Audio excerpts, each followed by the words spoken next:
ఇదిగోండి పచ్చిమిరపకాయలు ఏం చేశాను, గోంగూరని కడిగేసి ఒక డ్రాపు ఆయిల్ వేసి మగ్గబెట్టాను.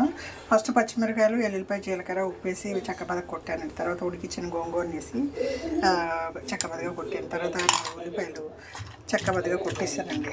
అంటే మీరు బాగా పేస్ట్లా చేసుకుంటే అసలు చూడటానికి బాగోదండి, ఇలా ఉంటేనే బాగుంటుంది బరక. ఇగో తాలింపు కూడా రెడీగా పెట్టేస్తున్నాను. మా వారు భోజనానికి కూర్చున్నారు, కాకరకాయ ఎప్పుడు వేసుకుని తింటా ఉన్నారు. కొంచెం రసం ఉంది కదా, ఇగో పచ్చడి కూడా తాలింపు అయిపోయింది, తీసుకొస్తున్నాను ఆగండి అంటే కంగారు లేదు, తింటున్నా మెల్లిగా తీసుకురాను. ఇదండి పచ్చడిని ఎప్పుడు మిక్సీలో వేస్తే బాగోదండి. మీకు రోల్ లేదంటే పచ్చిమిరకాయలు, ఎల్లుల్లిపాయ, జీలకర్ర మిక్సీ కొట్టేసి గోంగూర ఒక్క చుట్టండి, బాగా మెత్తగా నలకనివ్వండి. ఉల్లిపాయలు మాత్రం చెక్క బదులు కొట్టుకోండి. ఇలా ఉంటేనే బాగుంటుంది. మీరు పేస్ట్లా చేసుకుని అనుకోండి, కళ్ళకి నచ్చదు, మనసుకి నచ్చదు. నాకు ఇది చాలా బాగుంటుందండి అసలు. పచ్చిమిరకాయలు, ఉల్లిపాయలు, గోంగూర ఫ్లేవర్ అండి. ఎల్లుల్లిపాయలు ఎక్కువ వేస్తాను, కరివేపాకు వేస్తాను. మీరు కూడా ట్రై చేయండి.